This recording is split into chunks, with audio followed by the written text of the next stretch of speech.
श्री स्वामी समर्थ मित्र आणि मैत्रिणी, मी दीपश्री तुम्हा सगळ्यांचं स्वागत करते माझ्या कॉस्मिक चॅन या चॅनलमध्ये. आज आपण पितृस्तोत्र एक नव्या रूपात ऐकणार आहोत.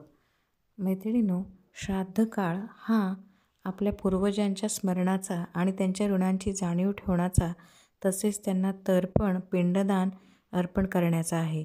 आणि हिंदू धर्मात असे मानले जाते की आपल्या जीवनात जितके ऋण आहेत त्यापैकी पितृऋण हे फार महत्त्वाचे आहे. पितृऋण म्हणजे आपले आई वडील, आपले आजी आजोबा आणि 7 पिढ्यांपर्यंतच्या पूर्वजांचे ऋण. या काळात आपण त्यांना अन्न, पाणी आणि तर्पण अर्पण करून त्यांचे आशीर्वाद मागतो. आणि या 15 दिवसांच्या कालावधीमध्ये आपण प्रत्येक दिवशी वेगवेगळ्या तिथीप्रमाणे श्राद्ध केले जाते. असे मानले जाते की या काळात आपले पितृ पृथ्वीवर उतरतात आणि आपल्या वंशजांकडून अर्पण स्वीकार करतात. श्राद्ध, पिंडदान व तर्पण केल्याने पितृ संतुष्ट होतात आणि आपल्याला आरोग्य, समृद्धी आणि शांतीचे आशीर्वाद देतात. तसेच घरातील अडचणी दूर होतात, वंशाची वाढ होते आणि पितरांचा आशीर्वाद सदैव आपल्या पाठीशी राहतो.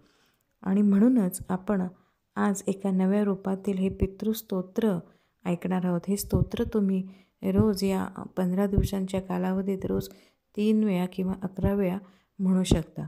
चला तर मग आपण हे पितृस्तोत्र म्हणूया. ओम नमो पितृभ्यो प्रीतिभजनाय. ओम नमो पूर्वजाय मार्गदर्शकाय. ओम नमो दयालुभ्यः साधुहृदयेभ्यः. ओम नमः श्राद्धकालपूजिताय. येषां कृपयां वयं जीवाम, येषां संस्कारेण वयं पूजां, ते पितरः सदैव तुष्टियान्तु, आशीर्वादं ददतु सर्वदा.